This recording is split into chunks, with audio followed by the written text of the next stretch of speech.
Hello YouTube, and a second hello to the bronies. Hope everyone's been doing good since last time. Well, like I promised, I'm going to be reading Blue Steel Railway by Writer, and I have been really excited for this one, because the thing about this fic, well, firstly, this story was the second place winner of last February's FimFiction write-off, so I give the author my very late but personal congratulations. But the thing is, I had read it back when it first debuted and loved it, and when I decided to start doing readings, I knew I wanted to do this one eventually, but I couldn't remember what it was called, so it took a bit of searching. But I finally recovered it, and I hope it's all for the best, because I really, really like this story. It's a drama western starring Applejack, so that right away gets me into it. My favorite pony starring in one of my favorite genres. So to try and show my appreciation for that, I wanted to make this a little more interesting in kind of Western radio tradition and also inspired by some of my audiobooks. So I played around with sound effects and used some music. It was just a lot of fun. I hope everyone likes this story as much as I enjoyed making it. As always, the link to the story will be provided below, and I also want to give a shout out to Bamboo Dog, who did the fantastic piece of art that'll be in this video. It's on DeviantArt, and I'll provide the link to that as well. So listeners, saddle up, and without further ado.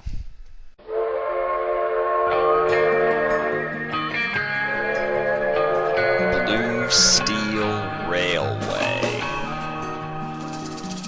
Applejack shoved her way through the crowd at Canterlot Railway Station.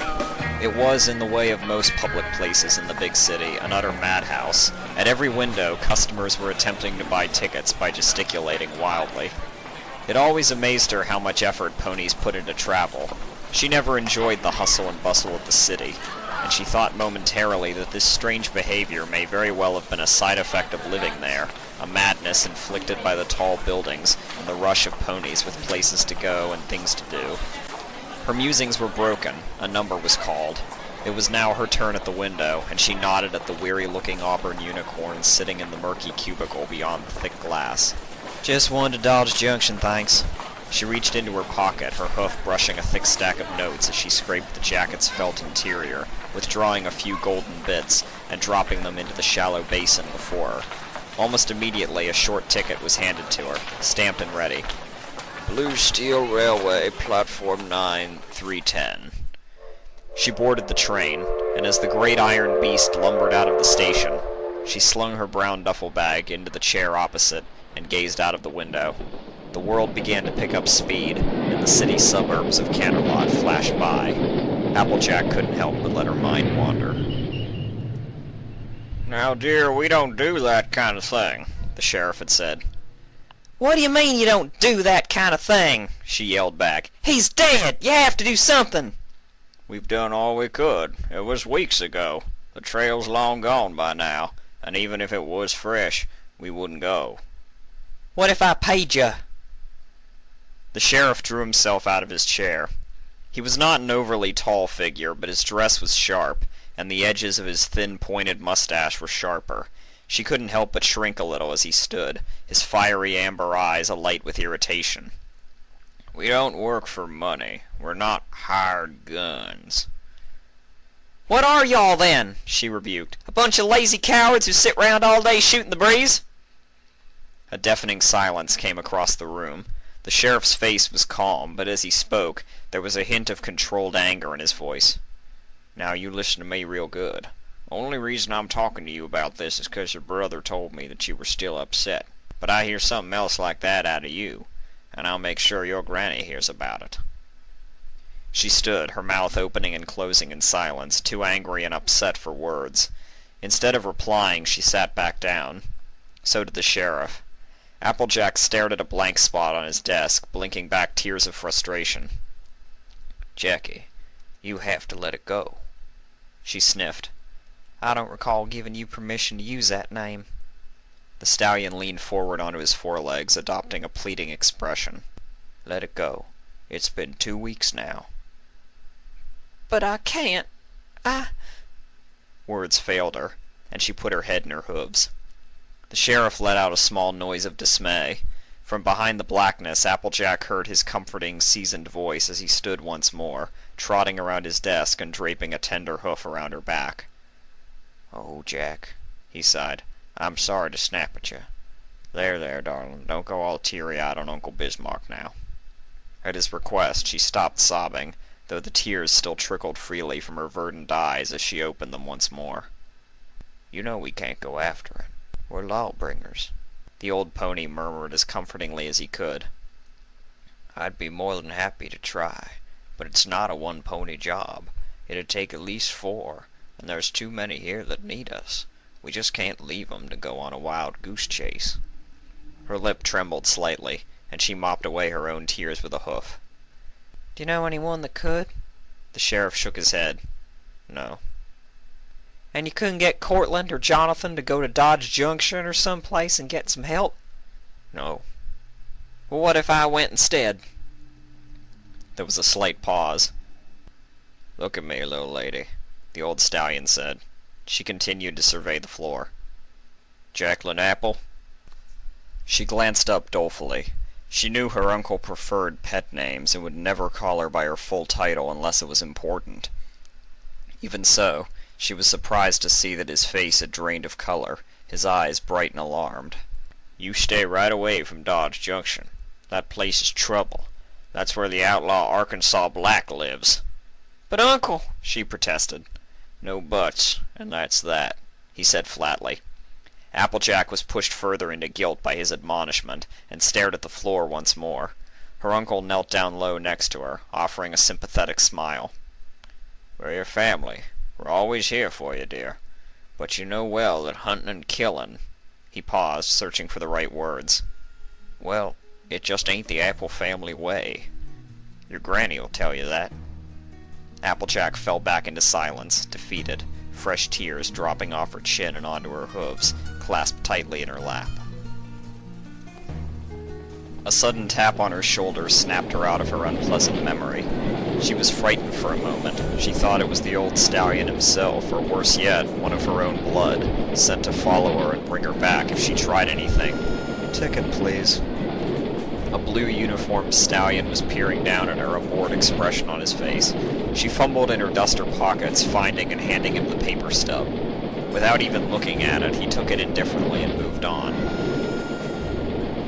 As the few other passengers were roused from sleep for their own tickets, Applejack turned her attention out of the window once more. She didn't know how long she'd been lost in thought. It had felt as if it were just a moment, but the city blocks had long vanished, and had been replaced with a dusty, hazy countryside of low scrub and rolling wheat fields. In the distance, she saw mountains of the palest green, dotted with occasional lifeless villages. She felt bad about lying to her uncle. He had made her promise she would not go, and yet the following night, she crept away from the farm. It felt like an age ago that she'd closed the front door behind her, duffel bags slung over her back, her father's black coat pulled tightly across her lithe frame, its deep pockets filled with money and food. It had to be done this way. She knew her brother would have stopped her if she tried in the day. All the same, pangs of guilt flooded through her as she imagined her grandmother discovering the neatly addressed letter on her pillow. The rest of the journey was quiet and uneventful. Slowly, the world beyond the carriage window changed. The fields turned to flatter, dustier land, and the mountains themselves seemed to shrink to nothing as the train shunted on. Gradually, the vegetation became thinner. The grass that grew beside the tracks turned a dry shade of yellow, and trees became sparse and then rare. They vanished altogether for a while, as the train passed through a salt basin. Here, the plants had been replaced by tall, prickly saguaro and endless acres of blue-green sagebrush. The land was utterly desolate. The earth was dry and cracked, and the cities that were built upon it had been wrecked by sand, neglect, and time. So it was that when Applejack felt the train slow, and she first laid eyes on Dodge Junction, she couldn't help but feel a little relieved. Compared to the other towns she had passed on the train, this one seemed to burst with life. The buildings in the main street opposite the station were glossy and freshly painted. Several were general stores and saloons, and amongst them there lay a homely-looking inn with a red tile roof. There were even a few industrious individuals toting wooden carts along the dusty main road, each of them filled to the brim with bulging sacks of fruit. She could not possibly imagine why it was her uncle had forbade her from coming to this little oasis on the edge of the Nevada.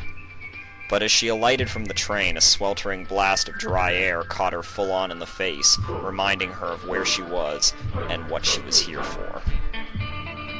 The saloon was hardly empty. It was always full to bursting, especially in the afternoons, and most ponies that dropped in did so to beat the heat. The taste of an ice-cold sarsaparilla or a good whiskey in the afternoon was more than some ponies could resist. The door chimes jangled in salute to a newcomer, and the barkeeper turned his head to utter a cordial hello, but as his eyes fell upon her, half-framed in the doorway, he found his well-practiced words tripping on his tongue.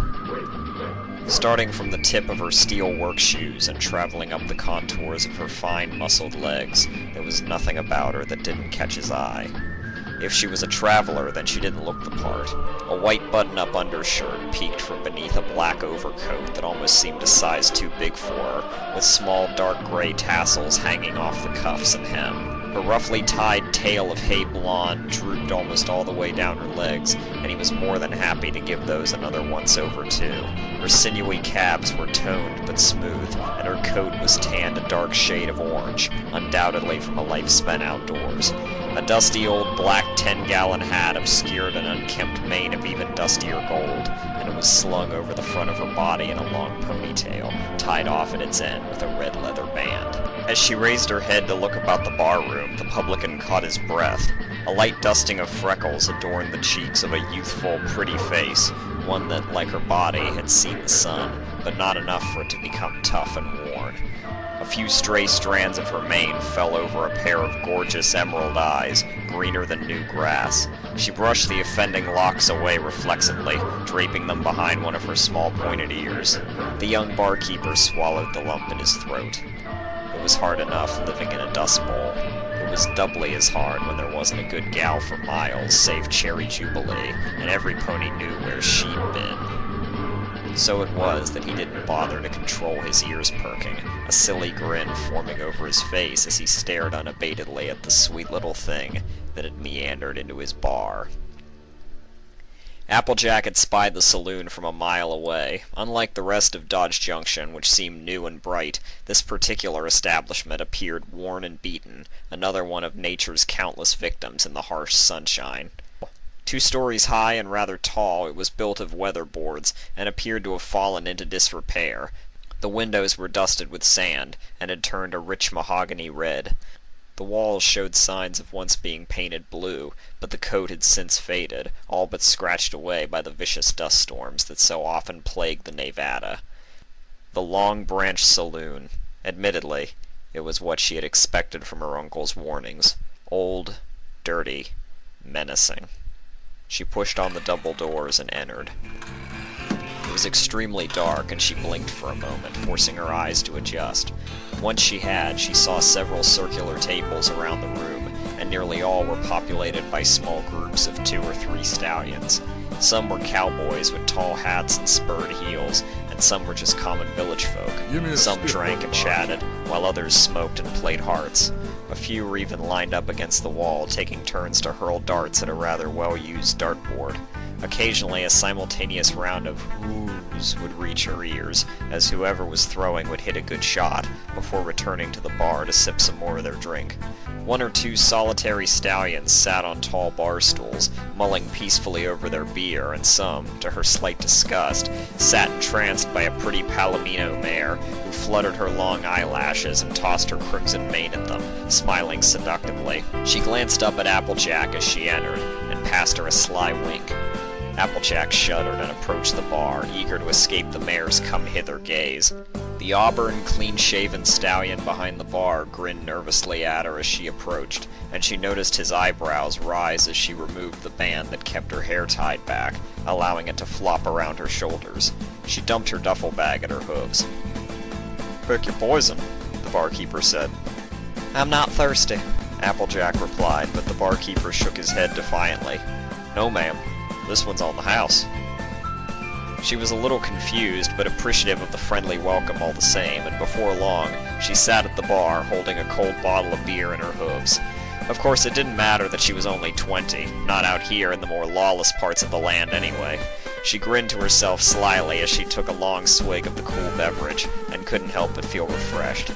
"Whew, guess I needed that," she muttered, depositing the now half-empty bottle back onto the bench. "Thanks." "Sure looks that way. Don't mention it," the barkeeper replied, visibly impressed by her thirst. "What brings a pretty miss such as yourself out here anyway?" "I need the best tracker money can buy." "Need someone found?" "Not quite. Something." The barkeeper's eyes narrowed and his lips pursed themselves together in what could best be described as deep thought. "Well, we haven't had many around lately," he said, ticking off names on his hooves as he went. "Thunderhoof boys live just outside of town. They're buffalo, so they know their ways around the scrub.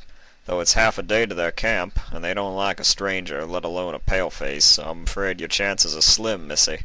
Then there's the Red Twins, Billy and Bobby, though most folks don't see them round here much these days." "Where can I find the stallion known as Arkansas Black?" The barkeeper had continued to babble about various bounty hunters and tracking experts from the Buffalo Nations, but at the mention of the name he tripped on his tongue, his ears pricking in fear. You what?" he stammered. "Arkansas Black. I was told he comes here."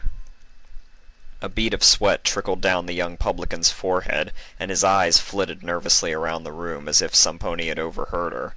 He beckoned her closer and leaned in, holding a hoof up to his mouth to stifle the noise. "Are you trying to get us all killed?" he hissed angrily. "What? Applejack stammered, unsure of what to say. "I'm just after a tracker, and I know he's the best there is." "Who's the best there is?" roared a voice from quite close to her, making them both jump. She turned on her seat and saw a stallion wearing a white 10-gallon. He swayed on his seat drunkenly, and his eyes were half-narrowed. "I can out-track anyone," he slurred, dragging himself a few bar stools in her direction. "My name's Colt, freest tracker there was for a pretty miss such as yourself." "I'm not looking for your help, sir," Applejack replied as calmly as she could. "I'm after a different stallion for the job." "Who's that, Len?" he sneered. "Who's this big hot-shot sweetheart?"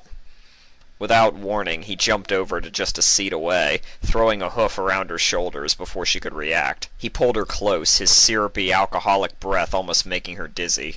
Applejack retched and turned away, pushing the stallion in the chest, but he was the quicker, seizing her forelegs and pulling her tighter towards him. "Mind if I steal his business? And maybe a kiss or two?" he asked, leaning closer, a cruel smile on his face. "I think he'd mind," said a wiry old voice from over his shoulder. The stallion frowned, his eyes unfocused. Releasing Applejack, he reached with an idle hoof to his waist where his revolver hung. "That'd be the biggest mistake you've ever made." The voice reached her ears over a sea of utter silence. Applejack turned to see who had made the announcement and suddenly realized that the bar had fallen to a deathly hush, and that it had been that way for some time. Every pony in the room was looking over at her, some of them shooting uncertain gazes at each other. The drunk stallion turned to his audience. "Who said that?" "That'd be me," mumbled the voice again. Applejack squinted into the back of the saloon. The dusty windows struggled to let in enough light at the best of times, and she stared into the darkest corner intently, trying to penetrate the shadows from which the voice had come. "You some kind of law, little girl?" it asked again. There was a nervous laugh or two from the stallions playing hearts to her left. They fell silent instantly. 2 sets of heavy boots hit the floor. She heard the scrape of a wooden chair on the floorboards as it was pushed back, and the jangle of spurs as some pony began to walk forward. 1 step forward. 2 steps forward. 3 steps forward. The stranger's strides quickened in pace as he emerged from the back of the room, his silhouette becoming clearer and brighter, until at last she could see his face. The first thing she saw of him was the smoldering glow of his cigar. The second thing was the crimson of his clothing. The third was the silvery glow of his revolver. It was an apple-red earth pony stallion. He looked old, though like most things, it might have been the toll of the wind and the sand on his mortal features. His face was coarse and unshaven, and his frame was sinewy and slender. About his body he wore a patterned red poncho. It had been flung back over his shoulder to reveal a tattered fur vest and a hand-woven leather belt, complete with an empty holster. Like every stallion around her, he wore a wide tan cowpony's hat, though his was more mangled and rough around the edges than any other she'd seen. All of these details she noticed later, for at once her focus was drawn to the stranger's eyes. They were a shade of lime green, stretched thin in a mean squint. They were eyes far more sinister and menacing than any she had ever seen. His mouth was curled at one corner, locked in a look of pure disgust. "Why don't you go for a walk and cool your head, stranger?" the rough old-timer suggested, his voice as cool and sharp as chips of ice. "Leave this poor girl alone." The drunken stallion's eyes widened, and he let go of Applejack as if he'd been burned. Then he vaulted off of his seat and galloped as fast as he could out of the saloon door, crashing through them at such a pace that they flew outwards, thudding into the walls on the other side before swinging back and forth. The stranger's eyes then flicked over to her. She caught her breath. His gaze could have stopped her heart then and there. Like two intensely green fires, they burned with a fierceness unmatched in her memory. A great scar ran from one corner of his cheek to the other of his eye, and it aided his leer. The revolver in his hoof was little more than a formality. She knew just by looking at him that he could have killed the drunk, and her if he felt so inclined, without so much as batting an eyelid. "Well?" he asked again. The silence was deafening. "No," Applejack replied. Every pony in the bar let out a long-held breath in simultaneous relief. The old stallion holstered his gun and took a few steps forward, coming to sit on a stool a small way away. "You know," the stallion said, "he wasn't dangerous at all, just stupid and drunk. And I don't mean you no harm neither, so you can just let go of that there coach gun." Applejack's eyes widened a little, and she backed the stray forehoof away from her duffel bag. "No, show me," the stranger said, smiling a little. "Don't be scared. I just want to take a look." She hesitated a little before leaning back down to the duffel bag, opening it up and producing a double-barreled shotgun. There was a sudden sharp hiss of breath as the stallions in the bar caught sight of the weapon in her hooves. Their eyes followed the gun as she passed it to the grizzled old-timer. My, this is quite the weapon," he said, turning it over and surveying it with quiet wonder. "Wells Fargo and Company brand spanking new. Lever trigger, groove barrel for gripping with hooves. Made by Earth ponies for Earth ponies. Now what do you need this big old thing for?" "Hunting." "What are you hunting with a gun like this? Man of course." "Bigger." The stallion's eyes widened. Whether it was in surprise or amusement, she could not tell. "Name's Arkansas Black." "Applejack," came the reply. She leaned in to shake his hoof and was surprised to see the stallions seated around her recoil a little. "Don't mind them," Black said with a wry smile, gesturing to the crowd of onlookers as he shook her proffered hoof. "Just a bunch of young bucks scared of an old ghost." She wasn't sure what he meant by his words, but nonetheless decided to press her good luck. "I got a job for you if you're interested." The stallion chuckled, and he shifted his seat a little closer to her. "Well, certainly, young miss. What do you need me to do?" The two of them sat on the steps of the saloon, talking quietly. They had alighted outside at his request, and she could not have been more grateful. While the bar had mostly returned to its quiet hum after the little incident, occasional sets of eyes flicked over to her, as though they were still wary of trouble. By now it was evening, and it had cooled off somewhat. The sun was behind them, and she accepted the shade the saloon's veranda offered her as she sat next to the tracker. "So all you want me to do is find it and kill it?" "Yep." "But you don't know what it is?" "No, I just didn't want to put it out there in front of those folks," Applejack replied, gesturing back towards the bar. She leaned close and whispered the name of the creature quietly. Almost immediately he let out a barking laugh. "An Ursa Major! You must be crazy." The stallion's eyes flicked to the large wad of notes she'd produced halfway through their discussion. "Though now that I'm looking at it, you're actually willing to pay me the $500 I ask for." Yep.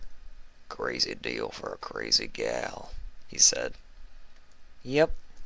Well, I know where that old thing might live. She's been around for a long time, all right. Why do you want me to kill it? The question caught her off guard. She'd not expected to do any more than pay the stallion to track the beast. You won't have to. I'll be doing that, she replied curtly. The stallion snorted, removing the cigar from his mouth with a hoof. Nah, I work alone. What? She cried indignantly. You heard me. I don't cater to amateur enthusiasts. I ain't no enthusiast, Applejack snapped back, her forest green eyes flashing in anger. Now I'm coming with you, or you get nothing, and I'll find some pony else who's willing and able. There was a short pause while the old stallion surveyed her. She reminded him of her in a way. She even looked a touch like her in her younger years, too. Maybe it was her eyes. He brushed such thoughts from his mind. She was either stupid or brave, perhaps both. Either way, he didn't care as long as he got his money, but nonetheless, he could not help but feel curious. You really want this thing dead, huh? He inquired, trying to peer past her angry veneer. Yep. Mind if I ask why? None of your business. Actually, the stallion said, replacing the cigar in his mouth and puffing on it for a moment. It's all of my business. What's that supposed to mean? He chuckled. You think any of them fellas in there will help you? At this, he turned his head and spat to one side. No, little miss. They'll take your money and leave you by the side of the road. Applejack couldn't help but feel the color drain from her face. Dead? Worse. Now tell me what this is all about. She swallowed nervously. All right, well, it just started attacking my hometown one day, just out of the blue, she said. It killed 30 cattle, ate 3, butchered the rest for fun. That doesn't seem like 500's worth of revenge to me. This ain't the first time it's happened, she continued. All the other ponies in the town just want to relocate it, or ignore it, or let it go away. But it keeps coming back, and, well, I can't let it go this time, she said. The words echoed in her head. She couldn't let it go. That was what her brother had said, too. Seems reasonable, the stallion replied with a nod, flipping his poncho back across his shoulders. But I still can't take you with me. Why not? She replied hotly. It's my money, and I'm paying you. No sooner had the words left her mouth than she found herself quite intimidated by the old stallion's piercing glare once more. He held her there fiercely for a moment. All right. She blinked. The old stallion got to all fours again, wiping a bit of dust off his red poncho as it fluttered back down in front of him. Wait. Why the sudden change of heart? Applejack asked, surprised. You question me, girl? He snarled. She shut her mouth tightly, gazing up at his scarred face. Her obedience brought a smile to the old stallion's features, and he grinned broadly, revealing a dazzling row of white teeth. One of them was gold. Ah, shucks, kid, ain't you take a joke? He said with a wink, offering a hoof to her.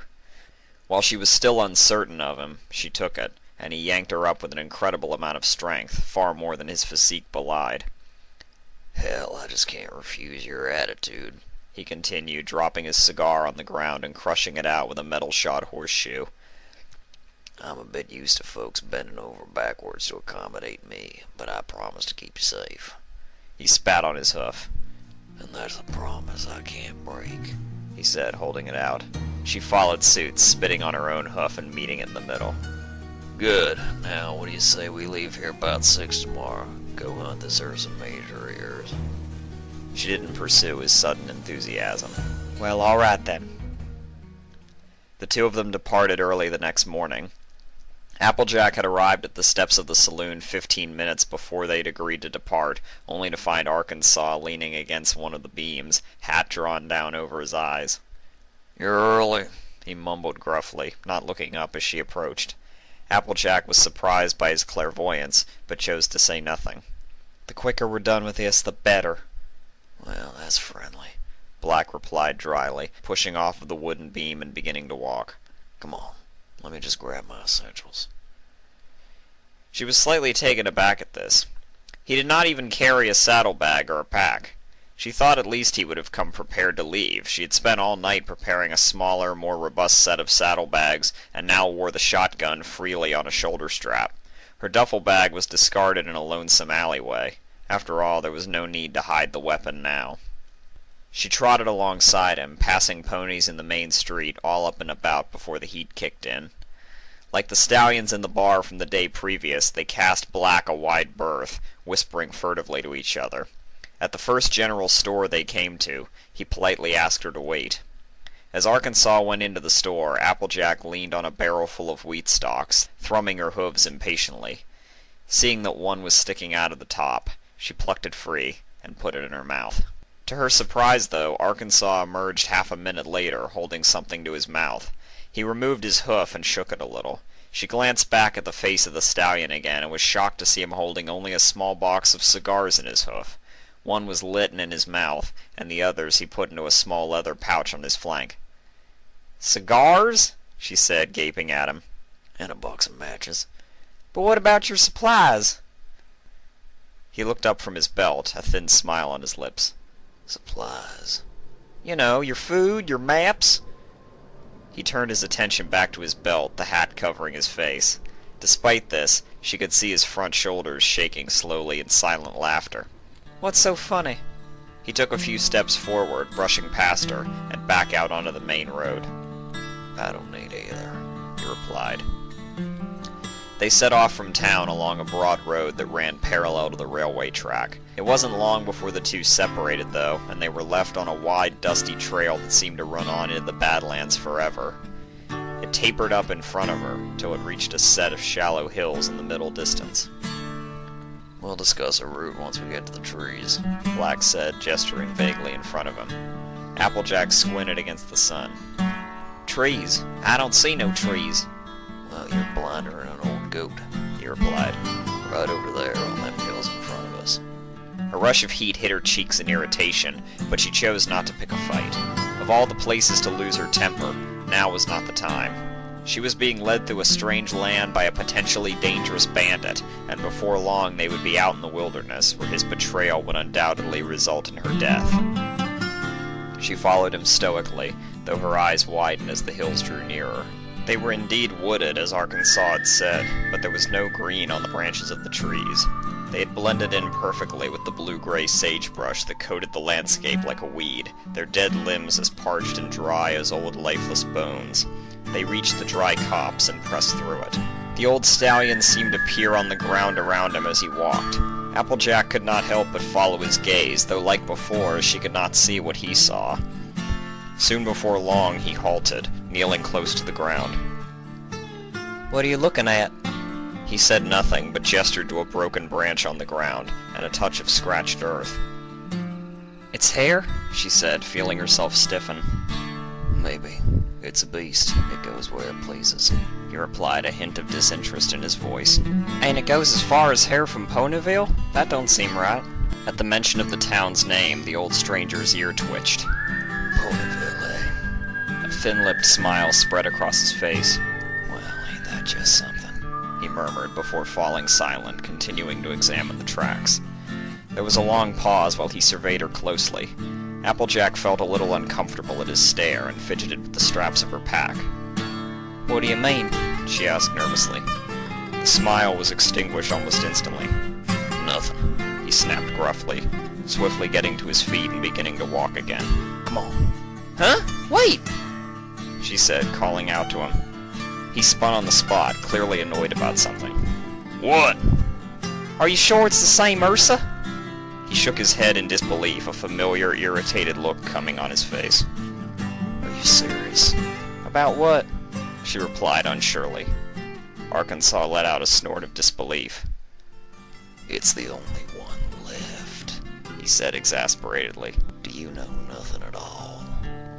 Again she found herself fighting the urge to bite back. The old stallion turned away, and resumed his purposeful stride through the scrub. They carried on for the next few hours, the sun beating down on the two lone figures as they pushed through the barrier hills. They were aptly named, for they ran in a great long line that separated the floodplains of the east from the Nevada. Every now and again, Black would stop for a drink, and she would follow suit, resting only when he did, with no conversation being exchanged at all. The hills grew steeper and rockier, and some of them proved unpassable, but despite her growing weariness, Applejack continued to follow the old stallion doggedly. Having picked up the path of the Ursa, Black seemed to know exactly where to go, and every broken twig and bush seemed to carry some deeper meaning. He would stoop for a moment, peer closely at it, and then carry off, sometimes in a tangent completely different to the way they had walked, often through thickets of more sagebrush. It was tiring and frustrating, but she steeled her resolve, thinking of the end goal as either she or her pack was scratched for the millionth time by the rough, claw-like grasp of the scrub.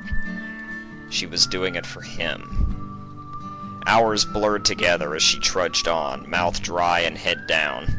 She was so absorbed in her own thoughts that she was taken completely by surprise when she ran into the back of Arkansas.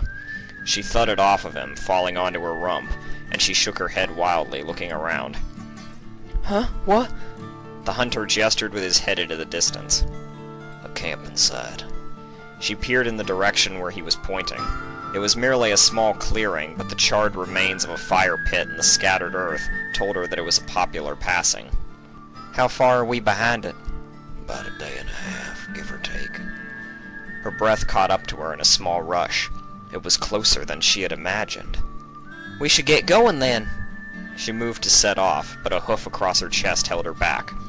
It's 5 o'clock. Arkansas pointed out. And? Well, down here, night comes fast, and it gets a hell of a lot colder faster. She looked up at the clear blue sky, stained with an orange hue from the evening sun. There was not a cloud to be seen. He was right. Even though Dodge Junction was merely on the edge of the Nevada desert, it was still going to be freezing. As darkness fell, the campfire sputtered and crackled into life.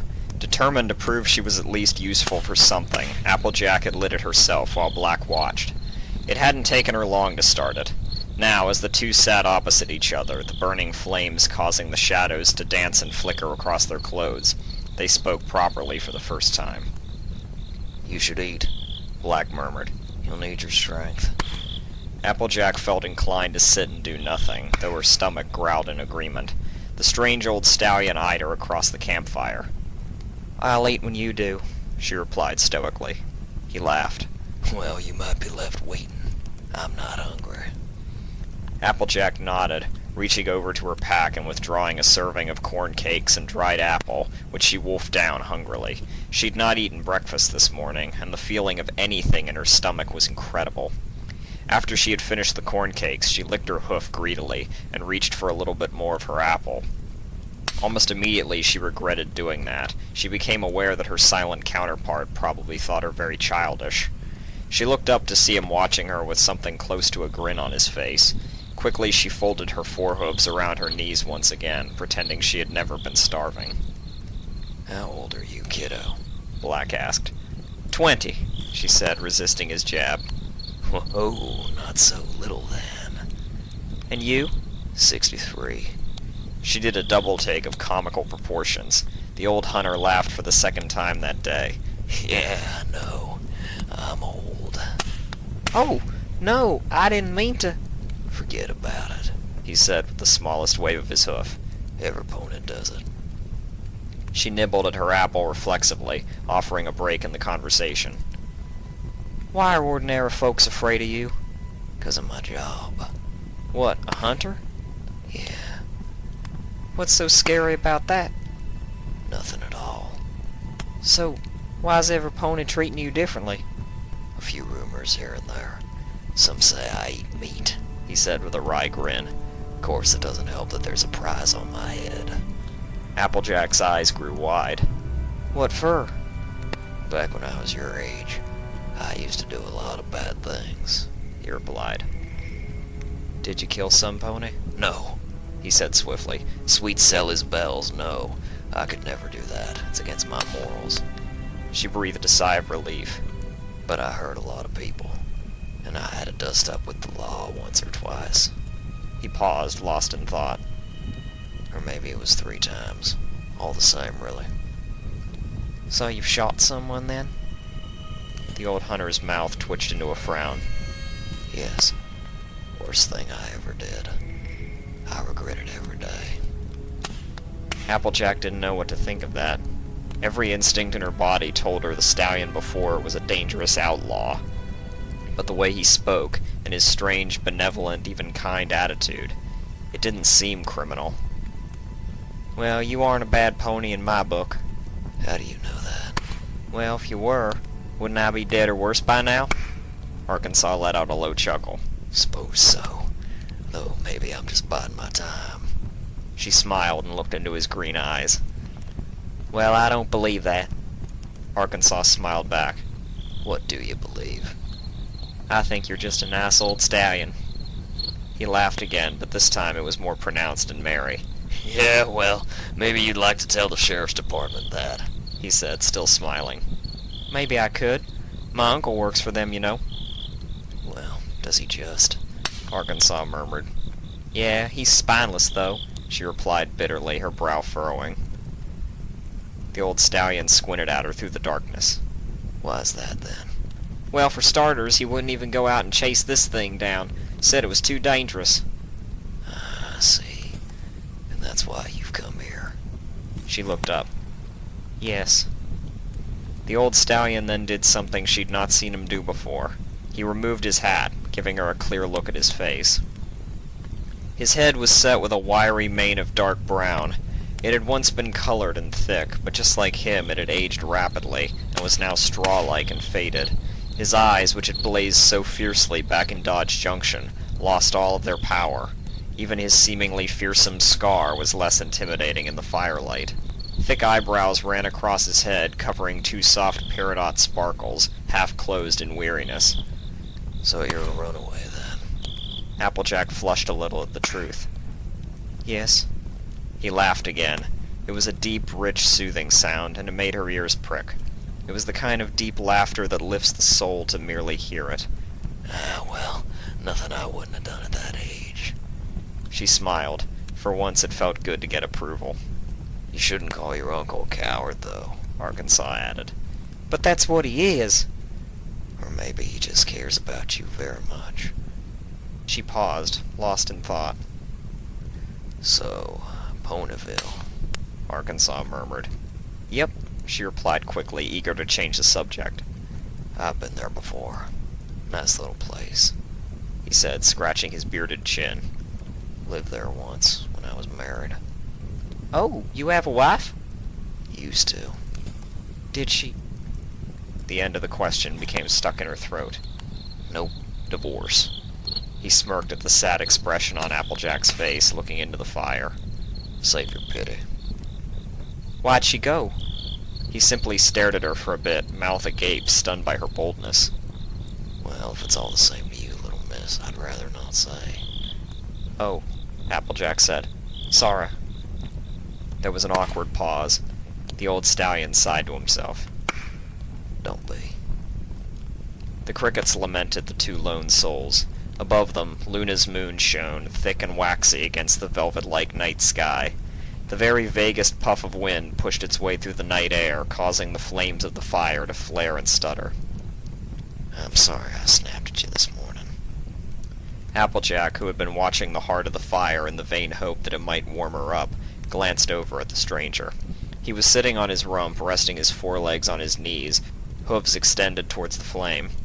His face was barely visible, and his eyes were once again hidden underneath the brim of his hat. I'm sorry, she said. She wasn't trying to be facetious, she just hadn't expected it. I said I'm sorry. You're not such a bad kid after all. He then rolled onto his back, letting his hooves rest on his chest. Now go to sleep. The fire will burn out on its own. Applejack followed suit. She fell back, resting her head on her pack and staring up at the night sky above.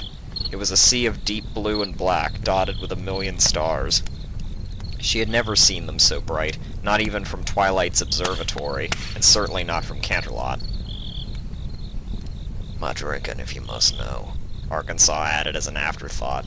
She craned her neck to look at him, but he had his back to her, the fire casting strange shadows against his red poncho. The next day began as the previous had. early. The sun roused Applejack from her sleep, and she lifted her head from her makeshift pillow to see that the fire was long out, and that Arkansas was missing. She got up, tying her hair back and rummaging in her pack for some leftover apple. The thought didn't even cross her mind that the old stallion would leave her, and indeed it was not long before she heard him approaching from the dry woods, singing a tune to himself. It was undoubtedly a foal's song of some kind, and she frowned to hear him utter it. It seemed unnatural, or at least out of place with his outward appearance. Our apprentice Tom may now refuse to wipe his scoundrel master's shoes, for now he's free to sing and play over the hills and far away. She followed the sound of his voice until he emerged from the trees, and saw to her surprise a pail full of water hanging from his neck, with a few fresh apples bobbing in it. He deposited it next to her. "Morning," he greeted her. "Fill your canteens and eat these. We'll get going before it gets hot." Where'd you find these? Applejack said, picking up one of the red fruit. It looked a little bumpy, but as she bit into it, it exploded with tart juice, hard and crunchy. It too tasted familiar, but even though she had grown up on an orchard, she could not tell what variety it was simply by taste. "There's a creek over the next hill," he replied, looking over her. "Wild apples grow on the trees there. Crossing it marks the start of the floodplains." She nodded briefly in gratitude and understanding, and went to look back to the apple in her hoof. But her eyes strayed idly down his form, and she halted, gazing at his neck, where something shiny had caught her eye. There, hanging by a thin chain, was a circular pendant of burnished brass. It had slid from under his shirt when he lowered the water to the ground, and now that she was sitting, it put her at eye level with it. What's that? She inquired, leading the dangling pendant to her hoof, flipping it open. Inside was a faded daguerreotype photo of two ponies, one of whom was obviously a much younger Arkansas Black, and the other of whom was... Arkansas whipped his head away, yanking the pendant out of her grasp. He grabbed it, snapping it shut with a forehoof and glaring down at her. "Don't touch that!" he said angrily. Applejack gaped in confusion. She had not enough time to discern who the second figure was, though there was an air of familiarity about her that was more than uncanny. She thought to ask more of it, but Arkansas was now hastily stuffing the pendant back inside his undershirt. She was amazed at the news that they had made so much progress, and when they began their hike for the day, she saw that it was quite true. Over the first hill a river stretched before her, broad, clear, and running swiftly. She sloshed into the shallow stream with gusto, taking the lead. The morning passed in a rush. Applejack felt renewed and freshened. Though it was just as hot as the day before, she felt restless, full of boundless energy, invigorated by the stranger beside her.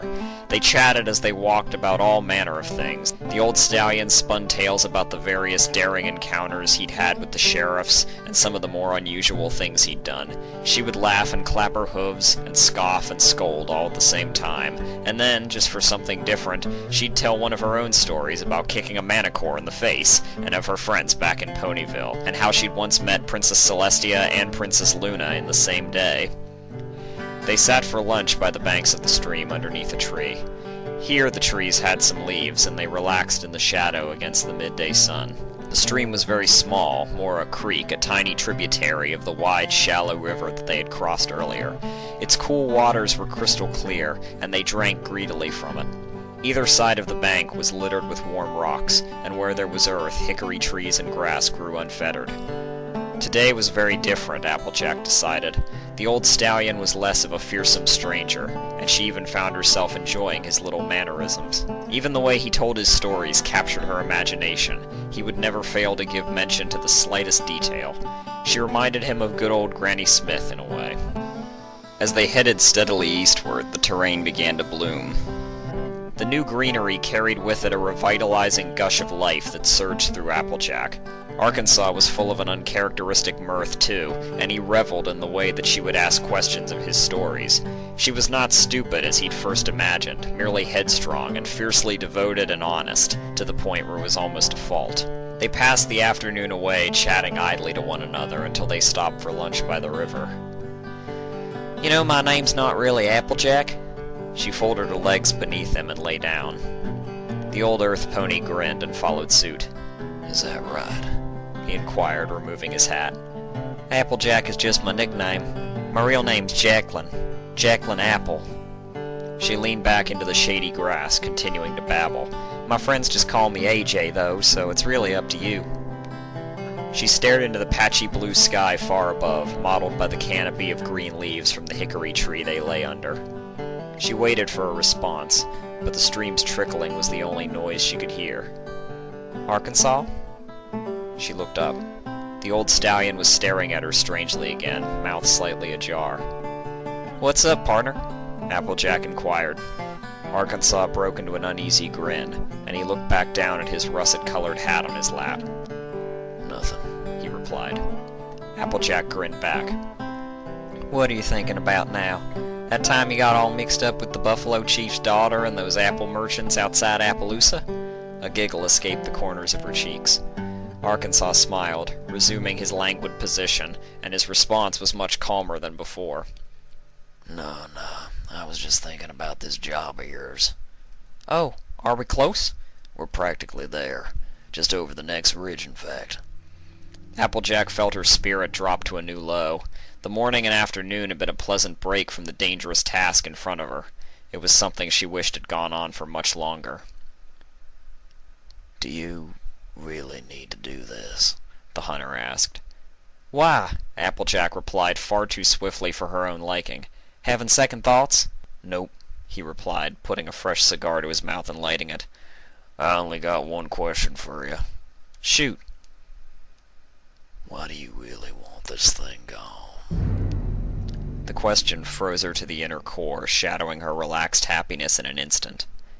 How do you mean? I mean, I don't buy that little story with the cattle, he replied. And I figured you might want to come clean with me before we have done with it all. He was right. She burned to tell him the truth, but the pain of doing so was almost unbearable. It's revenge, isn't it? The stallion mumbled quietly, looking at her. She felt guilty and ashamed for deceiving any pony, let alone Arkansas Black.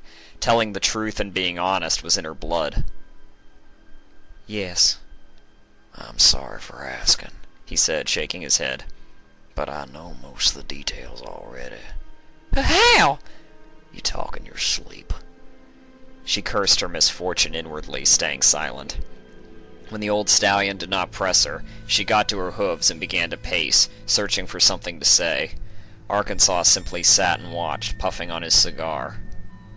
You know, killing this bear ain't gonna bring your papa back, he finally said, breaking the unbearable silence. Immediately the girl wheeled on him, her face livid with fury. She did not utter a single word, but her face said far more than words could ever say. She was angry, in pain, and behind it all, stricken with grief. I have to do it, she said steadily. No, you don't. Yes, I do, she pressed more insistently. You don't. Her rage was swift and explosive. She aimed a kick at her unbound pack, sending its contents flying in an arc. No sooner had she done so than she leapt on Arkansas, clutching his shirt front with both hooves. Her hat flew off, and together they sprawled into the dust by the riverside bank. Arkansas remained motionless. Applejack hit him in the chest. It hurt, but he bore it anyway. She did it again, though this time her aim was a bit higher. It nipped him on the chin, and he looked away, closing his eyes against the barrage. Her fury was the worst kind, wordless. He knew she had no choice but to see what she had started all the way through, and she loathed every bit of it. She was torn between the determination to stop it from ever happening again, and her hatred of all things violent. He endured everything she threw at him, his eyes closed. The blows stopped, and a final weight thudded into his chest. He opened his eyes. Applejack had slumped onto her knees. She still held him tightly by his shirt front and coat, but she had buried her head in his chest. He felt a slow, damp warmth beginning to spread there. The girl took a great, shuddering breath. Silent tears. She was too proud to cry out loud, and it pulled at his heart to see it. I don't want to, she said, her voice shaking. Hell, I don't want to, but I have to. Arkansas put a hoof on her mane. It was silken to the touch, and he stroked it, listening to her while she told him everything. She told him how her father had awoken, and hearing the splinter of the front door to the bear's claws, rushed to get the shotgun. how he had fired round after round to no avail, trying to draw the bear away from his home, just for the sake of his family. It was the last noble, valiant thing he could do. It worked. She told him how they had found his body later, a peaceful look on his face, quite dead. Arkansas dragged a hoof across his own eyes at the sad tale. Ah, hell, now you're making me all upset, he grumbled. So now you know, she said, why I've got to go and get my own back, so that no pony will have to lose anyone, ever again. Arkansas felt his whole body freeze. She had traveled here alone, unguided and unsure. But it wasn't all about revenge. She did it because this was about doing the right thing. Doing the right thing. That was something he had always wanted to do, and he regretted not doing it more often. He closed his eyes and took a deep breath. I'm sorry, he said, grasping a nearby rock. Applejack didn't even feel the blow on the back of her head as she was knocked out cold. Applejack awoke to a dull pain in her head and a tightness that ran all the way across her body. As she blinked and came to, trying to move her limbs, she realized that she was tied to the very same tree under which they'd been sitting. The stallion smiled up at her as she wiggled against her restraints. There's nothing like a nice piece of hickory, he said, removing his red poncho and tossing it to one side. She glared at him. How could you? She said. Her mind was groggy, but invigorated by a mixture of adrenaline and panic, mixed with a burning hatred. I know, he replied wearily. I'm sorry. Applejack's face became instantly contorted with anger. I knew you were no good! I can't believe I trusted you, you low-down, dirty old thief! You liar! These knots will undo themselves if you struggle hard enough, he said with a smile before turning away, her shotgun slung over his shoulder.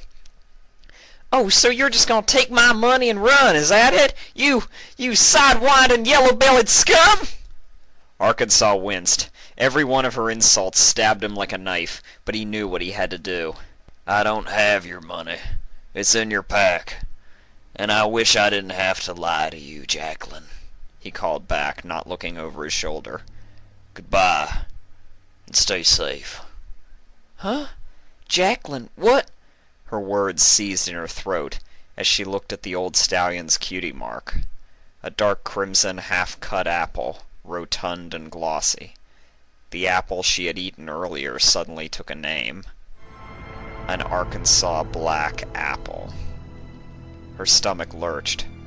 All along it had been right in front of her, and she'd never once thought of his name. Never once noticed his mark because of his poncho. She felt a brushing against her neck and looked down. The locket was open in front of her. Even upside down, the mare in the picture was unmistakable. Her breath rushed from her as she let out a strangled cry. Grandpa? Arkansas flinched visibly at the sound of her realization. He had hoped to slip away unrecognized before that horrible moment that she found out.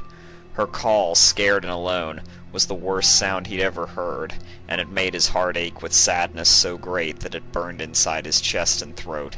It hurt worse than any pain he'd ever borne, worse than getting shot or stabbed or beaten up, and yet he bared his teeth and kept walking, willing himself not to look back. You tell your grandma that I love her very much now, you hear? He yelled, trying to keep his voice level. His granddaughter shouted back. Her voice was desperate, pleading. Grandpa, please don't go! Don't go and fight that thing! I mean it! But then how can I fill my promise? What? No, to hell with the deal! I don't want to do it anymore! That's not the promise I was talking about, he replied.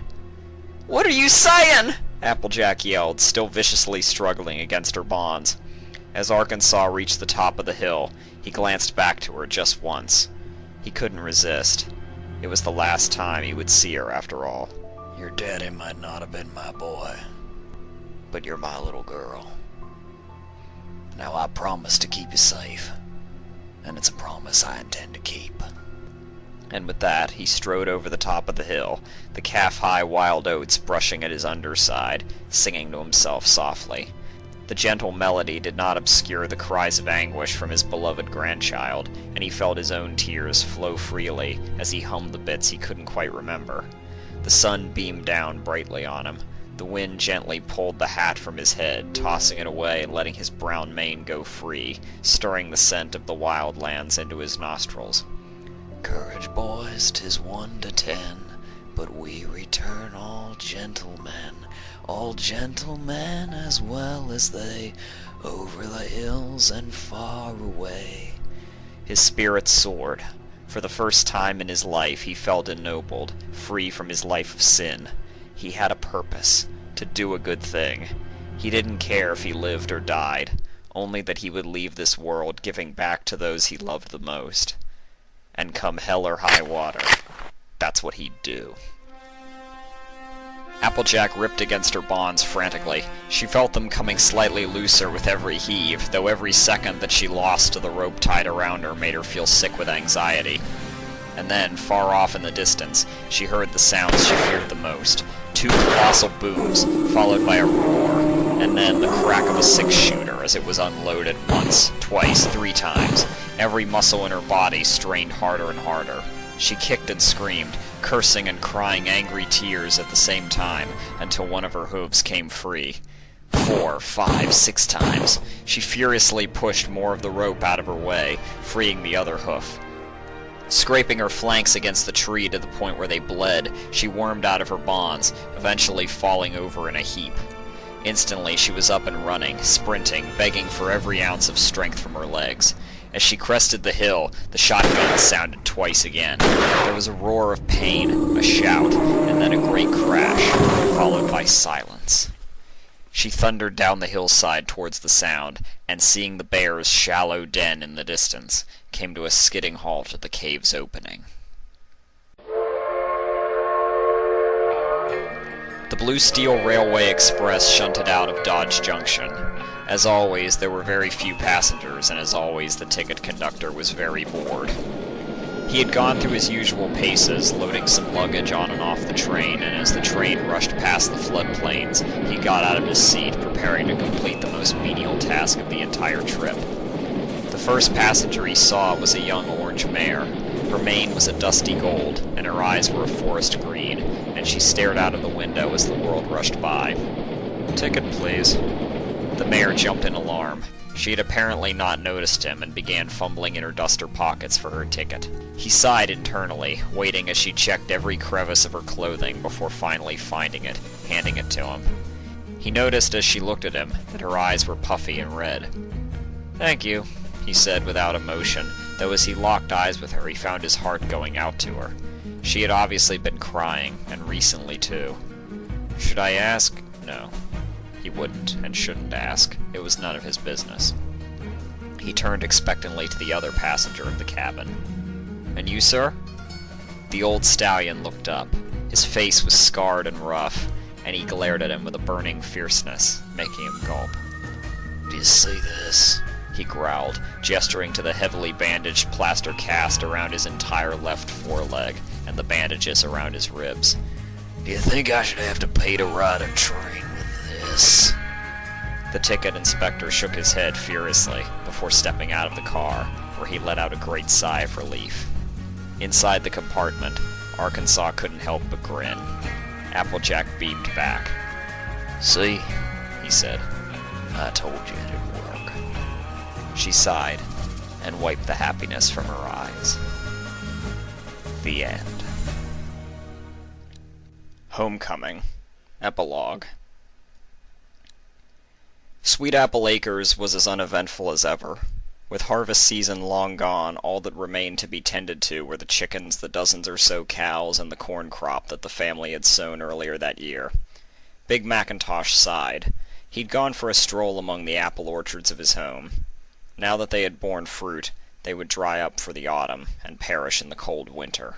Leaves of amber and red hung perilously from the spindly tips of the branches, and as he watched them, a small gust of wind gently pushed some away. They twirled, reflecting the evening sunlight in the air, before coming to rest either side of him. He peered at the leaf closely, trying to find some deeper wisdom. What was it that made it fall? A philosopher at heart, Macintosh had always reveled in the way she had solved problems so easily. He held himself responsible for letting her run away. His grandmother had chided him for thinking such nonsense, but he still felt guilty. He always felt guilty when she got into trouble. His father had trusted him to take care of his sister, after all, and loyal to a fault, he had done twice as much work as what was needed. Applejack was more than happy. He'd been there for her every time she needed him, and Big Macintosh had made sure she had kept out of trouble. Not now, though. He leaned back against the twisted bough of the apple tree. His bones ached. His heart ached. The golden leaf fluttered onto his nose. "Choose well. Your choice is brief but endless," he had thought to say to her. Perhaps that particular revelation would have made her stop and think twice before doing what she did. She knew he was a stallion of little words. He was her brother. She'd have taken his advice. Or would she? He'd heard her preparing. She was always very clumsy like that, and he was a light sleeper. The letter on her pillow he'd glanced at before tossing it back. Swiftly and silently he left the house. Like a shadow he flitted through the orchards. He could be as quiet and quick as the northern wind when he wanted to be. There was little need for it, though. She hadn't gone far. She was down by the old pond, where she and his father used to skim stones. Maybe even the mere sight of him, standing in the shadow of the trees, would have shamed her into staying, but he had chosen to stay concealed, and watch her for a moment. She had unslung the pack from her shoulders. Slowly she began wandering the bankside, every now and again stooping low to pick something up. This went on for a number of minutes, and then she reared, reached back with a hoof, and hurled something as hard as she could. Skip, skip, skip, skip, splash. The flat stone spun across the glassy water, shattering it. The ripples made the half-moon sway. He heard her stifle a sob. It had been a very soft one, but he had heard it nonetheless, and flattened his ears against it. He hated it when his sister cried. He despised nothing, and disliked precious little, but seeing her upset was something he could not abide by. But still, he sat on his haunches, peering out from behind the fir that marked the pond. He had burned to go and comfort her, and stop her from leaving, but there was some other part of him, one that had kept him sitting there. He was not used to such inner conflict, and in the end, he let her go. And now she was who knows where, doing who knows what. He twitched his nose. The leaf fluttered down, coming to rest on his lap. It reminded him of her in a way, a wandering soul, pushed and pulled against its will. What was he to do? Should he have let her stay, or go? Ever since she'd left, he'd lamented his decision. But at the same time, he had wanted her to go. He took a deep breath. Inhale. He filled his lungs with the scent of faded grass. Exhale. The leaf gushed away. When nothing can be done about the way things are, the wise stop worrying. That was his father talking, and as always his father was right. He tilted his head skywards. Set against the ever-reddening sky, the trees seemed to carry some of his wisdom. He closed his eyes and tried to relax. A few deep breaths, and time itself began to slip away. He always came here to think on things. It gave him a perfect view of the sunset. On this occasion, though, the problem had solved itself rather swiftly. He didn't mind. He spent many days and nights wondering about what he should have done. In the end, it was a question of doing wrong, and in the end, with true intention, he could do no wrong. It was with that realization he opened his eyes. His meditation had been interrupted by the sound of a hoof step. He opened his eyes to see a stranger mounting the crest of the hill, a stranger from his childhood, with a very familiar orange mare draped over his back. He had never really been gone in Macintosh's mind. How could he forget someone like that? That curious, grizzled stranger who appeared in his grandmother's life when her daughter, his mother, had died, and departed almost as suddenly as soon as things were well again. Big Macintosh wondered if he saw him. He remembered that his sister could be very observant when he wanted to be, but she was asleep. The stallion looked as if he was dozing himself. His gaze was fixed on the ground, and he trod slowly, wearily, his face shaded by the brim of a wide tan Stetson. When he trotted slowly by him, Big Macintosh decided to say something. "Dinner's on the table." The old stallion didn't even raise his head. I know. Thanks. He smiled. All was well.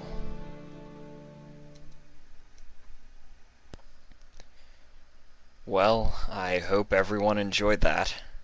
To all those who stuck around for this whole thing, I can't say thank you enough. Beyond that, I don't think I have much to say to close this one out, to be honest. Seeing as how long I'm running, I'm just going to say that comments are always appreciated, and thanks again for listening. Take care, everybody.